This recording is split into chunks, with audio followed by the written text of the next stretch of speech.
Welcome back to yet another episode of the Beyond the Shallows podcast. Today I am joined by my dog Bear, so if you hear dog noises in the background, that's what's going on. But this episode is brought to you, like always, by youthworshiptraining.com. There's a lot of resources on there. Just sign up for a scholarship. Had somebody sign up for a scholarship this morning, and they will get in, and they will be able to access everything that they need to know in order to be a skilled worship leader in high school setting or otherwise. And they'll be able to get in for free. If you're interested in supporting youthworshiptraining.com, please contact me at jason@youthworshiptraining.com, and I would love to talk to you about how you can support and provide scholarships for students. I've got probably about 20 students right now who are in need of scholarships in youth worship training. So by all means, hit me up. All right, today we are going to talk about my book, Beyond the Shallows, Life is Better in the Deep End, and specifically about one of the chapters in the book. Now, here's the thing. I kind of set out as I was writing this to write an easy to read book, right? But when you're talking about matters of the heart, it isn't necessarily easy, right? Like there's some deep things, there's some hard things, there's some things that you really got to muddle through and work through, because when the Bible talks about your heart, it talks about it in terms of, it doesn't just mean your emotions, it doesn't mean your feelings. When the Bible talks about your heart, it's talking about your will, it's talking about your emotional health, your mental health, your spiritual health, all of those things wrapped into one topic, the heart, right? And so none of those things are just light topics. And so as much as I would have loved for this to be just an easy read, easy to flip through type of thing, I've been told by people who are reading it, it's fun to read. There are stories in it. It moves pretty well. But once we get into the meat of each chapter, a lot of them have to slow down and really think about it and really process and really pray and ask the Lord to reveal their heart to themselves. And so, don't necessarily expect to come into reading this book as like a light thing that is just going to, that's sole job is to just be uplifting and encouraging. When you are dealing with matters of the heart, you have to get into the deep end. You have to get into the hard things. And as promised, life is better in the deep end, but you also have to be able to swim in the deep end. And so be ready for that. Now, one of the ways that I have found that people struggle with this is in the very initial stages of understanding how to navigate the deeper parts of their hearts. Now, surface level parts of our hearts are very easy to identify, especially like sin patterns like selfishness and pride, or maybe even arrogance or bitterness. Like those things usually manifest on the outer layers of our heart, right? And it's pretty easy to see those. It's pretty easy to identify them. If you don't know if you're prideful, just ask somebody close to you if you're prideful, and they will tell you. Oh, hey, Bear. My dog is going after his dog toy. Is that good? You're a good boy. Yes. Yes, you're a good boy. So, like I was saying, but once you want to get into the deeper levels of your heart, the things that really touch on your identity, things that touch on your insecurities, when you dive into that level of your heart, it's not as easy to do. Now, one of the ways that I talk about this in the book is acting like you are a detective trying to explore your own heart. Now, this is a little like you don't necessarily want to view yourself as a criminal all the time, right? Like, oh, there's a criminal inside me or whatever. But that's kind of like a good approach. Now, I don't know much about being a detective. All I know about being a detective is informed by my love for buddy cop comedies and stuff like that. And so, but I do know enough that when a detective is trying to gather what they need in order to convict a current criminal, arrest somebody, and then be able to hold them in court and be able to stand firm on their conviction. They're looking for three things, right? They're looking for the means, the motive and evidence, right? And in the means just means that you are able or capable of doing the crime. That's why a detective will ask, like, where were you at this time? Where were you at this place? And so you need an alibi to make sure that that you are safe, right? Or whatever. Like if you don't have a good alibi, then you had the means. You were able to be at the place where the crime took place, right? Now in our hearts, that means proximity. It matters, right? Different locations, different places, different scenarios inside of our lives can be triggers to sin patterns inside of our hearts, right?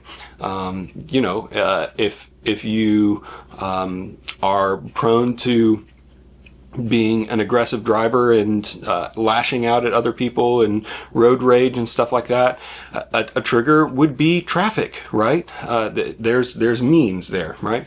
So you got means, evidence, and motive, right? So evidence in the courtroom, and for a detective, that is king, right? If you have evidence directly linking somebody to a crime, then you have got a case, right? And even like the unsurfacing of new evidence in a case can open up cold cases and bring people back into court after that. And so evidence is king in the courtroom, but you also need the means, and then you also need the motive. Now, motive seems pretty subjective when it comes to like operating in a courtroom. You can assign motive to other people if they're not sharing their own motives, and a lot of times that's why lawyers are telling their clients not to talk before the lawyer gets there, because they don't want their client to accidentally spill something about their potential motives, right? That's one of the key reasons. And of course, there's other reasons as well, but that could be a key part of the case. And so those are the two things that are like important for a detective, but motive, when it comes to our hearts, like that is the key. Like as important as evidence is to a detective, or to an attorney in order to convict a criminal, understanding motives inside of our hearts is what is the most powerful way for us to understand what is happening on the deeper levels of our hearts, right? Those are the things that are really, really going to get us to the deeper levels. So, how do you, and the reason why it's so difficult is because most of the time, in fact, all of the time, everybody lies to themselves. Everybody believes lies about themselves or about God. And our motives, a lot of times, are the things that are covering or shielding us from those lies that we believe. And so that's where this depth comes in. That's where this self-work really, really comes into play, because you have to understand who you are. You have to understand something about your identity in order to uncover your hidden and secret motives that maybe you've even hidden from yourself, right? You can tell yourself that man, I really just deserve this because I worked really hard all weekend. Maybe you're struggling with gluttony, and I worked really hard this week, and so this weekend, Saturday and Sunday, are going to be my cheat days, right? And I really deserve this. Anytime you tell yourself, I deserve this, that is a lie that is covering up a hidden motive and hidden agenda inside your heart, right? I've worked really hard, so I need to keep working hard towards my goals, right?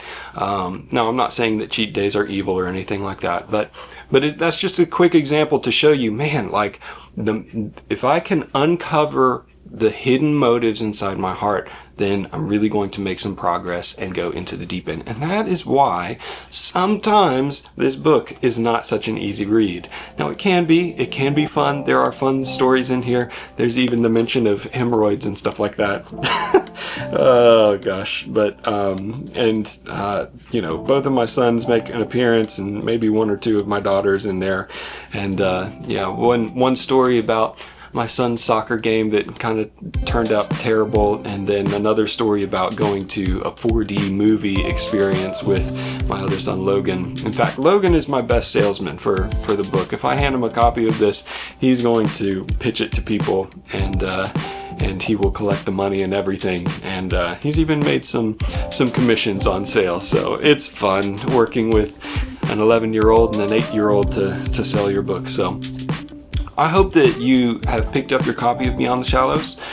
If you want to find it, it's on Amazon. It's on Leafwood Publishing as well. If you're an audiobook person, there's an audiobook version of Beyond the Shallows. I had the honor and the privilege to be able to read that. And so you can hear me reading the book directly to you, and it would be my joy for you to listen or to read and to discover a little bit more about the deep parts of your heart, the deep parts of your life, and uncover those motives and watch, because if you do that, it's painful at first. I know that it's super painful at first to uncover sin patterns and uncover hidden sins and the lies that you believe about yourself or about God. But the other side of this is emotional maturity, mental maturity, mental health being benefited, spiritual maturity, a depth in your relationship with God that you would not believe, the understanding of your will, and sometimes even understanding who God made you to be even better, understanding your calling. So it is worth it. That's what I'm trying to tell you. It's worth it to go beyond the shallow parts of your life. Don't just coast through life. Go deep, understand your motives, understand who you are, and ultimately find yourself in Christ and operate out of that identity. I hope that you are able to chase that down this week. Like always, this has been brought to you by youthworshiptraining.com. Check it out. Even if you're not interested in worship ministry, just check it out. I bet you will enjoy some of the videos on that site, and maybe the Lord will prompt you with a name or somebody who you need to share the website with. All right, if you want to pick up the book, hop onto Amazon or leafwoodpublishing.com, and I'll see you in the next episode.